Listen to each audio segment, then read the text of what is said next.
श्री गुरु सत्ताई नमः। सभी को प्रणाम।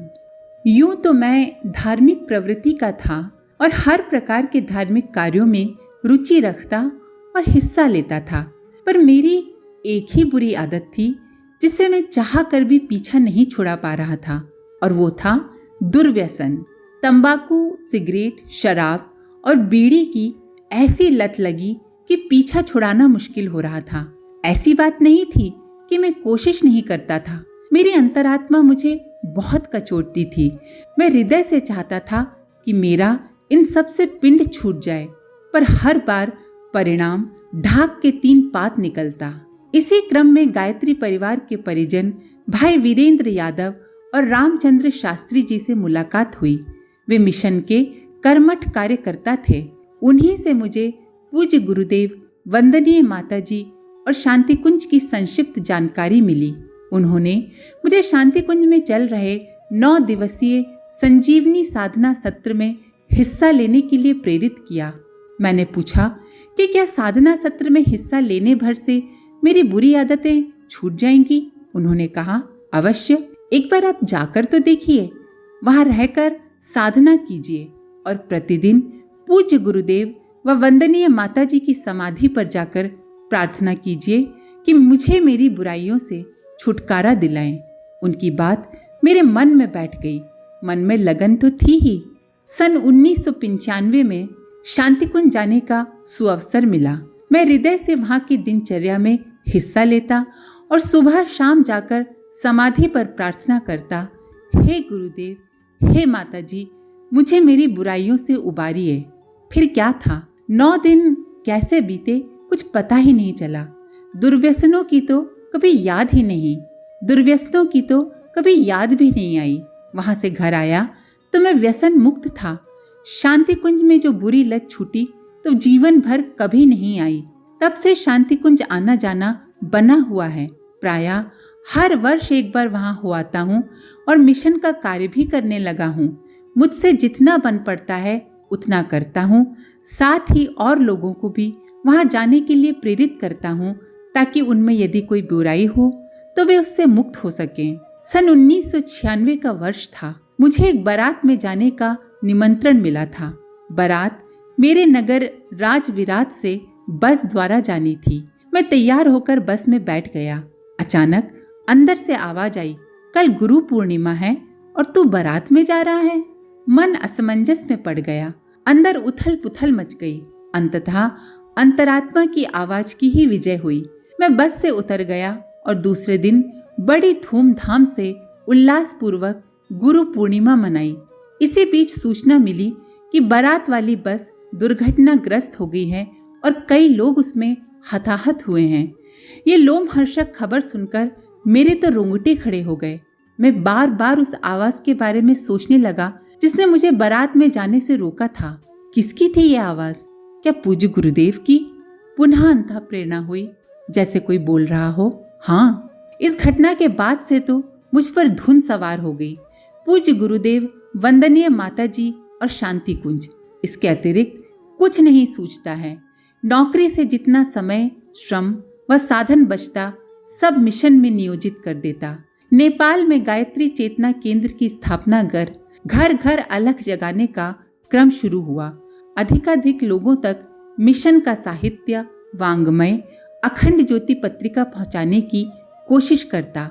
जगह जगह पुस्तक मेले आयोजित कर मिशन की विचारधारा से लोगों को अवगत कराता।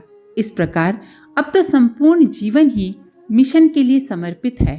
आदि शंकराचार्य का वह कथन कदाचित मुझ पर पूर्ण रूपेण लागू होता है, जिसमें उन्होंने कहा है कि 3 चीजें दुर्लभ हैं: मनुष्य जन्म की प्राप्ति, मोक्ष की इच्छा जागृत होना और महापुरुष का सानिध्य प्राप्त करना। या तो पूर्व जीवन का बहुत अच्छा प्रारब्ध हो या भगवान की महती कृपा हो, तभी ये मिलते हैं। शायद भगवान की मुझ पर असीम कृपा होगी, तभी तो ऐसे गंदे जीवन से उबर कर आज ऐसा साफ सुथरा जीवन जी रहा हूँ।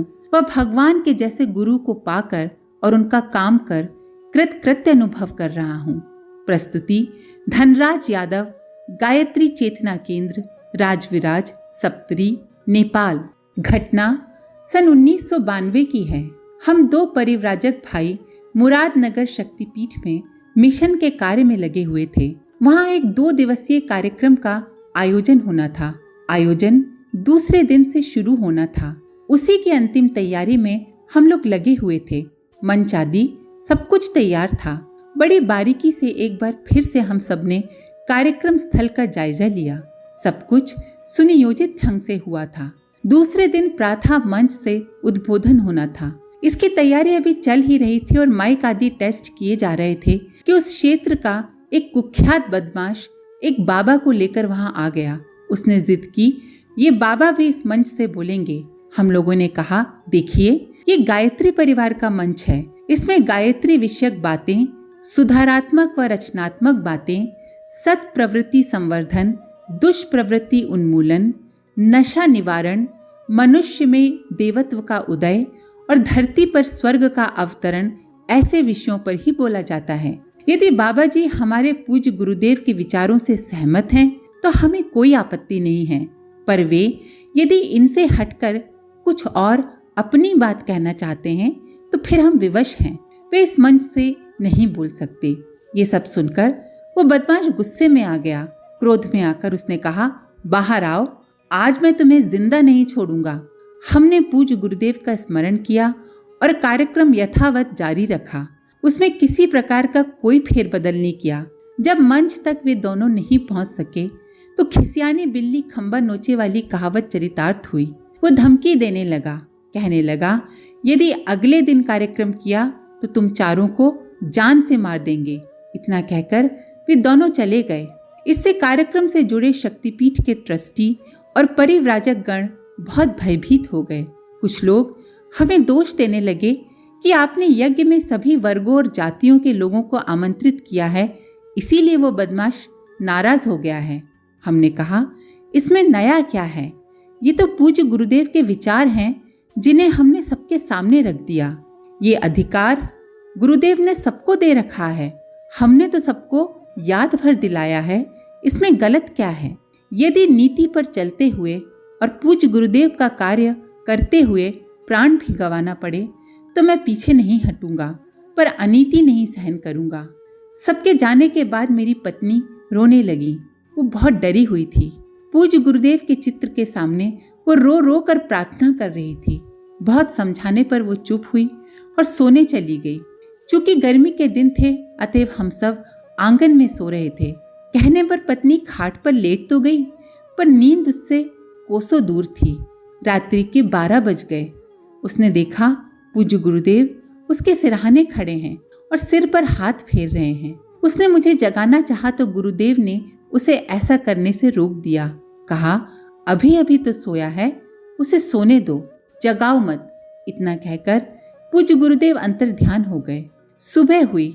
नित्य नैमित्तिक क्रिया से निवृत्त हो कार्यक्रम हेतु हम कार्यक्रम स्थल जा रहे थे कि रास्ते में वो बदमाश मिल गया। हम साइकिल पर थे। उसने उतरने के लिए कहा, हम उतर पड़े। वो मुझे अपने घर ले गया और बैठक में बिठाया। उसने पूछा तुम्हारे गुरुदेव 1990 में शरीर छोड़ चुके हैं ना? हमने कहा हाँ। तो फिर रात्रि को वो मेरे पास कैसे आए? मैंने उसे बोला हमारे गुरुदेव ने भौतिक शरीर त्यागा है, सूक्ष्म और कारण शरीर से वे अब भी कण कण में व्याप्त हैं। लोगों को पीड़ा और पतन से मुक्ति की राह इस स्थिति में भी दिखा रहे हैं। बदमाश बोला कि रात के करीब 1 बजे वे मेरे समक्ष प्रकट हुए और कहने लगे तेरे पास कितने हथियार हैं, ला दिखा तो जरा, तेरे पास कितनी शक्ति है, चल खड़ा हो। तू कहता था ना कि उन चारों को जान से मार देगा। वे मेरे प्यारे बच्चे हैं, तू उनका बाल भी बाका नहीं कर सकता। यदि कुछ किया तो तेरा शीर्षासन लगा दूंगा, भूल कर भी ऐसी गलती मत करना। बदमाश बोला तब से मैं बहुत परेशान हूँ, मेरी बुद्धि तो काम ही नहीं कर रही है। क्या मैं आपकी माता जी से मिल सकता हूँ, उनके दर्शन कर सकता हूँ? मैंने कहा हाँ, आप ऐसा कर सकते हैं, पर आप बहुत भाग्यशाली हैं जो पूज्य गुरुदेव के आपने दर्शन प्राप्त किए। इसके बाद उसने शांति कुंज जाकर वंदनीय माता जी के न सिर्फ दर्शन किए अपितु दीक्षा भी ली। आज वो एक कर्मठ कार्यकर्ता है और मिशन के कार्य पूर्ण समर्पण से कर रहा है। प्रस्तुति गंधर्व सिंह, शक्तिपीठ, सासाराम, बिहार। घटना उन दिनों की है जब मैं मुरादनगर शक्तिपीठ में रह रही थी। जून 1994 की बात है। मेरे पिताजी औरैया से मुझे लेने आए थे। मैं अपने दोनों बच्चों को साथ लेकर मायके जाने की तैयारी में थी। तभी अचानक मेरे पतिदेव ने मुझसे आकर कहा, आज यात्रा मत करो, कल जाना। ध्यान में मुझे गुरुदेव ने ऐसी प्रेरणा दी है कि आज की यात्रा ठीक नहीं है। मैंने पिताजी से कहा कि आज जाना उचित नहीं है, बच्चों के पिता मना कर रहे हैं, हम लोग कल जाएंगे। पर मेरे पिताजी थोड़े जिद्दी स्वभाव के थे। वे तर्क पर उतर आए, आज क्यों नहीं जाना चाहिए, क्या बात है, क्या मुहूर्त शुभ नहीं है, आदि आदि। उनके तर्कों के आगे हम हार गए और उसी दिन जाने की तैयारी करनी पड़ी। वे हम सबको लेकर बस स्टैंड पहुंचे। थोड़ी ही देर में बस वहां से चल पड़ी। जाने क्यों मुझे घबराहट महसूस हो रही थी। रह रहकर किसी अनिष्ट की आशंका से दिल कांप उठता। मैं मन ही मन पूज्य गुरुदेव व वंदनीय माताजी का स्मरण कर रही थी। बस अलीगढ़ पहुंचने ही वाली थी कि अचानक बस पर से ड्राइवर का नियंत्रण हट गया। बस अनियंत्रित होकर एक पुलिया से जा टकराई। अकस्मात आंखों के आगे अंधेरा छा गया और मुंह से इतना ही निकला, गुरुदेव बचाइए। उस बेहोशी की स्थिति में मुझे लगा जैसे गुरुदेव माताजी सामने खड़े हों और कह रहे हों, बेटी घबराना मत, तुम चारों को कुछ नहीं होगा। हुआ भी यही। हम चारों का बाल तक बाका नहीं हुआ, जबकि बस के चालक और उसके पीछे बैठे 3 यात्रियों की तत्काल मौत हो गई। बस में सवार सभी लोग बुरी तरह घायल हुए। हम 4 ही ऐसे थे जिनको खरोच तक नहीं आई। घायल यात्रियों को अस्पताल पहुंचाया जा रहा था, जबकि हम चारों दूसरी बस में सवार होकर सकुशल औरैया पहुंच गए। प्रस्तुति श्रीदेवी, गायत्री शक्तिपीठ, मुरादनगर, उत्तर प्रदेश। आज के लिए इतना ही। अपने विचार कमेंट बॉक्स में जरूर लिखें। आप सभी का धन्यवाद। ओम शांति। हमारे YouTube चैनल को सब्सक्राइब करें और बेल आइकन को दबाकर ऑल पर क्लिक करें ताकि आने वाले सभी वीडियोस की नोटिफिकेशन आपको मिलती रहे।